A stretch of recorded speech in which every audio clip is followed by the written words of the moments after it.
Hello, friends. This week's devotion is titled Wisdom Advantage, Part 2. A couple of weeks ago, the moment I awakened, our Lord spoke to me saying, "You can use your bubble wrap to move or to cocoon yourself. Don't get wrapped up." I understood exactly what he meant. And don't you love it when God gives us the understanding with His Word in such a clever way that helps us overcome in the beginning of a new day? To be sure, God is not only in the macro, He's in the micro. He knows what's on our to-do lists. He can forewarn us so we don't get stuck on a single action item where the enemy of our lives can try to drain our valuable time and energy that results in frustration and a feeling of defeat. This can be especially true in areas where we have impending deadlines and feel weary at the outset, or feel that we have insufficient time or other resources. Since dread works to oppose hope, in pressing moments, we must remember that God always offers us balance, and that His powerful mercy and grace will help us beyond our own ability. Our God works to resolve unfinished business, and sometimes, in the end, we realize our situations aren't as bad as they seemed. For me, I had returned from a long weekend away and was faced with a few impending deadlines.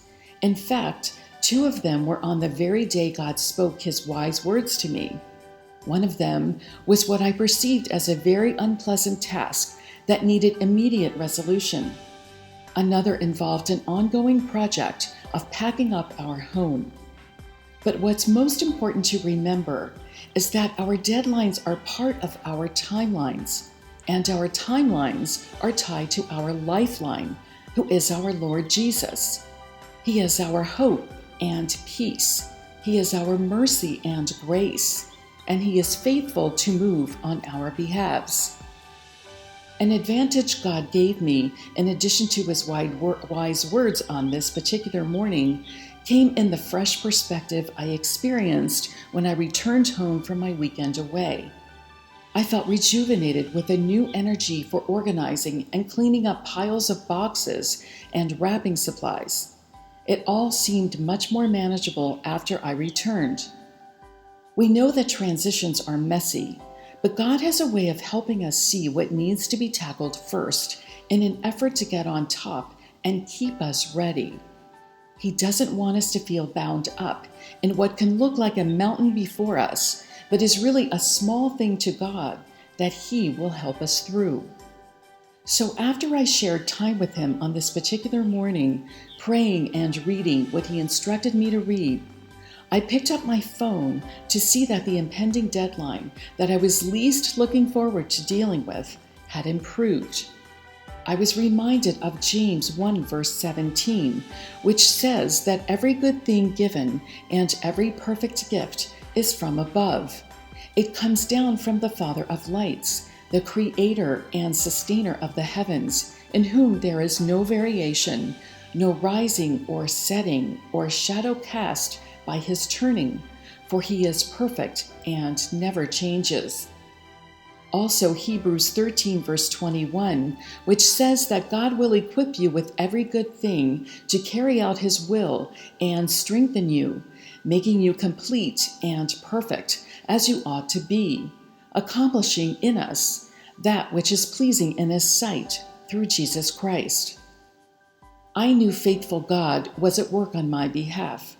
I knew that choosing to prioritize Him and dwell with Him helped my attitude and trumped the dread that the enemy tried to bring. My most immediate deadline was resolved by the end of the day, and I didn't have to do anything. God's favor just lifted the yoke of it all for me. I was reminded that life is our portion every time, and that God will always offer us a way of escape that works when we believe Him and follow through in His ways. It's important to remember while in the midst that our story isn't over, and just like God builds us in faith and grows us in grace, He also strengthens us in His wisdom in small ways to advance us. The enemy may try to set traps for us in an effort to hinder us from progressing into all God has for us in our next assignments, but God will offer us an advantage by revealing His wisdom in both our simplest and most complex issues.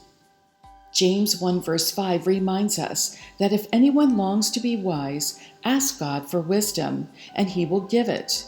He won't see your lack of wisdom as an opportunity to scold you over your failures, but He will overwhelm your failures with His generous grace. Therefore, sometimes our best prayer can be, Lord, help me get through this. Show me the way.